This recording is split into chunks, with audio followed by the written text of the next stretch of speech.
The first time I heard my father say the words, I almost laughed. "You're marrying her, whether you like it or not." It sounded absurd, like some outdated fairy tale bargain, except I was living in America, not trapped in some medieval story. Yet there I was, 24, freshly graduated, and staring down the barrel of an arranged marriage with a woman I had only seen in glossy magazines.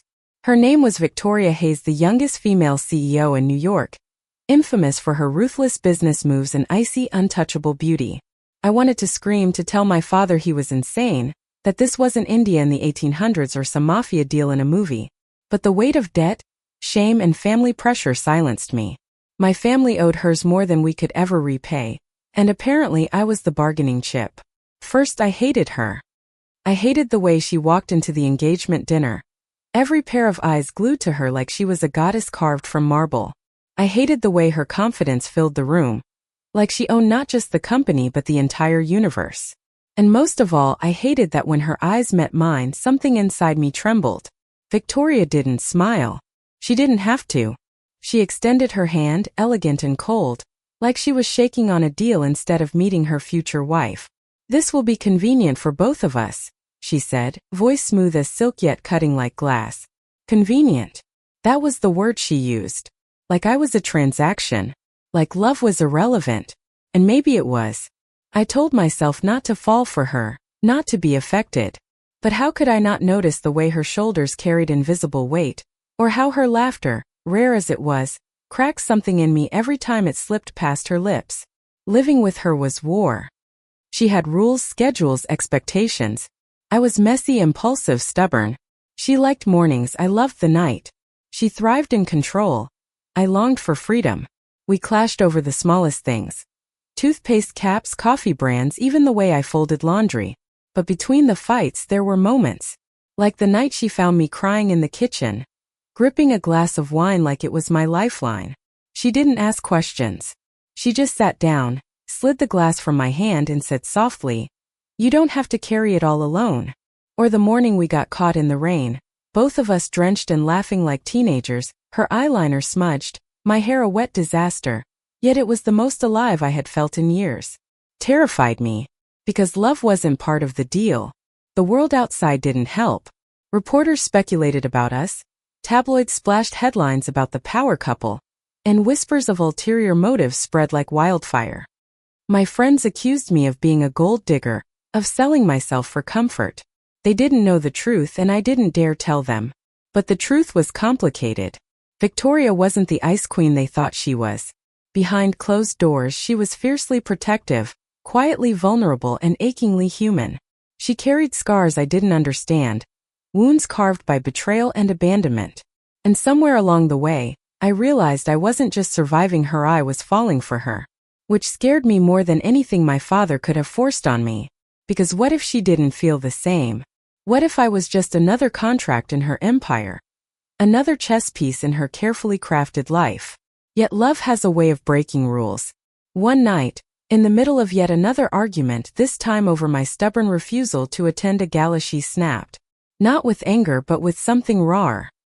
Her voice cracked, and for the first time, she looked at me not as her obligation but as if I were her undoing. "Do you have any idea what you're doing to me?" she whispered, trembling. And just like that, the walls we had both built began to crumble. I froze when she said those words.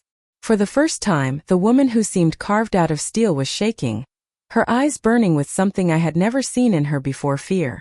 Not fear of losing a deal or reputation, fear of losing me. It shattered me, because until that moment, I hadn't realized how much power I had over her heart.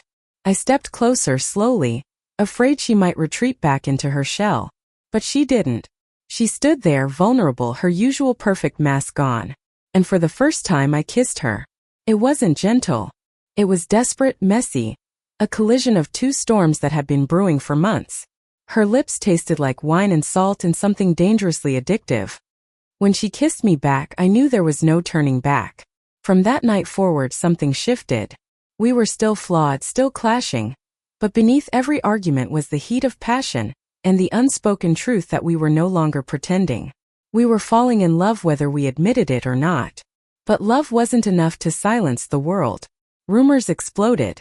The press questioned why Victoria, the untouchable CEO, would marry Maya nobody.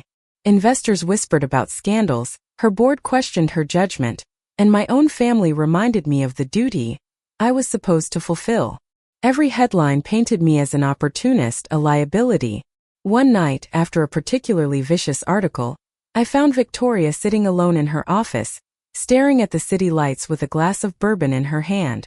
She looked exhausted, her armor cracking. "Maybe they're right," she murmured almost too quietly. "Maybe I'm destroying everything I built just for you." Her words sliced through me. For a moment, I thought she was letting me go. My chest tightened, panic flooding in. But then she turned, her eyes blazing with a determination I'd only ever seen in boardrooms. "But if it means I get to keep you, then let it burn." I broke. Tears spilled down my face and I crawled into her lap, clutching her like I was afraid she might disappear. That was the night I realized she wasn't just the woman I was forced to marry. She was the love I had never dared to hope for. Still, love is always tested. When my father threatened to cut ties and ruin her company unless she ended things, I thought it was over. I was ready to walk away, to sacrifice myself so she wouldn't lose everything. But Victoria didn't even flinch. She called a press conference the next morning. In front of flashing cameras and skeptical reporters, she held my hand tightly, refusing to let go.